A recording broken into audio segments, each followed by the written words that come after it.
जय श्री कृष्णा दोस्तों। महाराज उत्तानपाद के विरक्त होकर वन में तपस्या करने के लिए चले जाने पर ध्रुव सम्राट हुए। उनके सौतेले भाई उत्तम वन में आखेट करने गए थे। भूल से वे यक्षों के प्रदेश में चले गए। वहां किसी यक्ष ने उन्हें मार डाला। पुत्र की मृत्यु का समाचार पाकर उत्तम की माता सुरुचि ने प्राण त्याग दिए। भाई के वध का समाचार पाकर ध्रुव को बड़ा क्रोध आया। उन्होंने यक्षों की अलकापुरी पर चढ़ाई कर दी।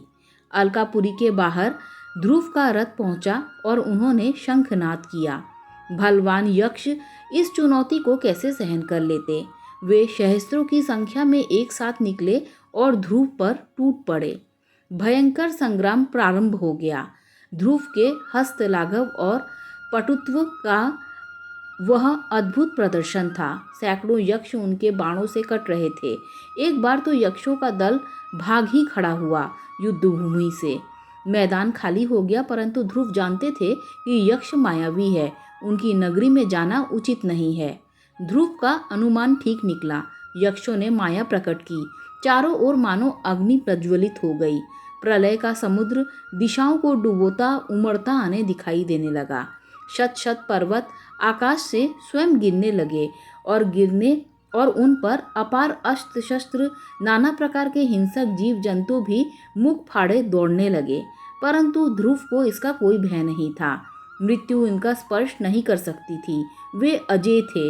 उन्होंने नारायण का अस्त्र संधान किया। यज्ञों की माया दिव्यास्त्र के तेज से ही ध्वस्त हो गई।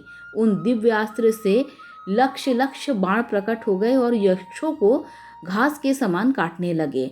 यक्ष उपदेवता हैं, अमानव होने से अति बलशाली हैं, मायावी हैं, किंतु उन्हें आज ऐसे मानव से संग्राम करना था जो नारायण का कृपा पात्र था, मृत्यु से परे था।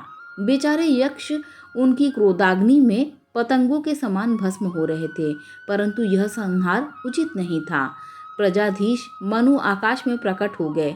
उन्होंने पौत्र ध्रुव को संबोधित करते हुए बोला, ध्रुव, अपने अस्त्र का उपसंहार करो। तुम्हारे लिए यह रोष सर्वथा अनुचित है। तुमने जो भगवान नारायण की आराधना की है, वे सर्वेश्वर तो प्राणियों पर कृपा करने से प्रसन्न होते हैं। शरीर के मोह के कारण परस्पर शत्रुता तो पशु करते हैं। बेटा, देखो तो तुमने कितने निरपराध यक्षों को मारा है। भगवान शंकर के प्रियजन यक्षराज कुबेर से शत्रुता मत करो।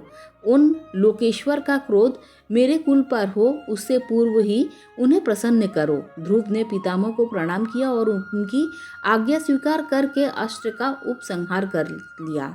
ध्रुव का क्रोध शांत हो गया। यह जानकर धनाधीश कुबेर जी स्वयं वहां प्रकट हो गए और बोले, ध्रुव, चिंता मत करो। न तुमने यक्षों को मारा है, न यक्षों ने तुम्हारे भाई को मारा है।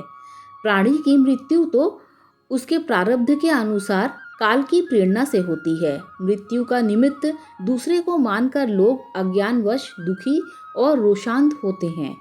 तुम सत्पात्र हो, तुमने भगवान को प्रसन्न किया है, अतः मैं भी तुम्हें वरदान देना चाहता हूँ। तुम जो चाहो मांग लो। ध्रुव को मांगना क्या था? क्या अलभ्य था?